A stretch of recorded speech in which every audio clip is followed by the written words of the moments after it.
ସାଙ୍ଗମାନେ ଦେଖୁଥିବେ ଆଜି ଆମର ହେଇଛି ସ୍ପେଶିଆଲ ମାଛ ଝୋଳ। କାରଣ ମାଛ ଝୋଳ ହେଇଛି ସେଥିପାଇଁ ମାଛ ଝୋଳ ସହିତ ଜଷ୍ଟ ଏଇଟା ଅଛି ଖଟା ଟିକେ ଆଉ ଚଟଣି। ସେଇଟା ଚଟଣି ଖଟା ଅଛି, ତା ସାଙ୍ଗକୁ ଗୋଟିଏ ଛୋଟିଆ ପିଆଜଟିଏ ଅଛି। ଆଉ ଦେଖିପାରୁଥିବେ ଗରମ ଭାତ ଏଇଟା ଅଛି ଆମର।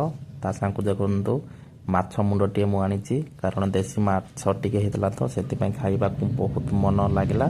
ସେଥିପାଇଁ ମୋ ମୁଣ୍ଡର ପ୍ରିୟ, ଟିକେ ମୁଣ୍ଡ ଖାଇବାର ବହୁତ ଟେଷ୍ଟ ଲାଗେ ଆଉ ଭଲ ମୋତେ ଲାଗେ, ସେଥିପାଇଁ ମୁଁ ଆଣିଥିଲି।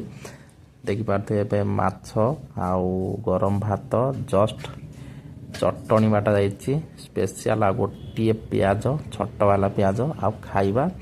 ଆଉ ଆପଣମାନେ ଦେଖନ୍ତୁ ଭିଡ଼ିଓକୁ। ଆଉ ଆଜିର ମୋର ଖାଇବା ହେଉଛି ଏତିକି। ଆଉ ଆପଣମାନେ ଘରେ ସବୁ କ'ଣ ଖାଇଲେ ମୁଁ ଜାଣିନି, କିନ୍ତୁ ଆମର ଏତିକି ଆଇଟମ୍ ହେଇଥିଲା, ସେଥିପାଇଁ ମୁଁ ଏବେ ଖାଉଛି। ଆଉ ଭିଡ଼ିଓକୁ ଏଣ୍ଡ ତକ ଦେଖନ୍ତୁ, ଏନ୍ଜୟ କରନ୍ତୁ। ଆଉ ମୋର ଖାଇବାଟା ଯଦି ଆପଣମାନଙ୍କୁ ଭଲ ଲାଗିଛି ତାହେଲେ ଗୋଟେ ଲାଇକ୍ କରିଦିଅନ୍ତୁ। ଆଉ କିଛି ଭୁଲ ଥିଲେ କମେଣ୍ଟ ବକ୍ସରେ ଲେଖିଦିଅନ୍ତୁ, ଆଉ ଯାହା ଆପଣଙ୍କର ଇଚ୍ଛା। ଆଉ ଦେଖିପାରୁଥିବେ ଏଇଟା ଅଛି ଆମର ଆଇଟମ୍ର ଆଜି ଖାଇବାର। ଆଉ ଆଜି ଆମେ ଏତିକି ଖାଇବା, ତାପରେ ଆମେ ନେକ୍ସଟ କ'ଣ ଖାଇବା ତାପରେ ଏଠୁ ଆପଣମାନଙ୍କୁ ଦେଖେଇବି। ଦେଖିପାରୁଥିବେ ମୁଁ ଏବେ ଜଷ୍ଟ ସବୁ ଦେଖାଉଛି, ଆପଣମାନଙ୍କୁ ଦେଖାଉଥିବି। ଖାଇବା ପାଇଁ ବହୁତ ଟେଷ୍ଟ ଲାଗୁଛି, ଆଉ ମୁଁ ଅଲରେଡ଼ି ଖାଇବା ପାଇଁ ଭୋକ ବହୁତ, କାରଣ ଡୁଇଠୁ ମୁଁ ଆସିଛି ସେଥିପାଇଁ ଭୋକ ବି ଲାଗୁଛି।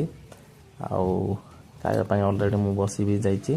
ଏବେ ଟିକେ ତରି ଆଡ଼୍ କରିବା, ତରି ଆଡ଼୍ କରିନା ଗୋଳେଇ ଦେବା। ଗୋଳେଇ ସାରିଲା ପରେ ଏବେ ଆମେ ଅଲରେଡ଼ି ଖାଇବା। ଖାଇସାରିଲା ପରେ ଆପଣମାନଙ୍କୁ ମୁଁ ଦେଖେଇବି ମୁଁ ଆଜିର କ'ଣ ଖାଇବା ଖାଇଲି। ଦେଖିପାରୁଥିବେ ଏଇଟା ଏତିକି ମୋର ଖାଇବା ଆଜି ହେଉଛି, ଆଉ ସେତିକି ମୁଁ ଖାଉଛି। ଆଉ ଆପଣମାନେ ଭିଡ଼ିଓଟି ଯଦି ଭଲ ଲାଗିଲା ଗୋଟେ ଲାଇକ୍ କରିଦେବେ। ଆପଣ ଜୟ ଜଗନ୍ନାଥ। ନେକ୍ସଟ ଟାକେ ଦେଖନ୍ତୁ।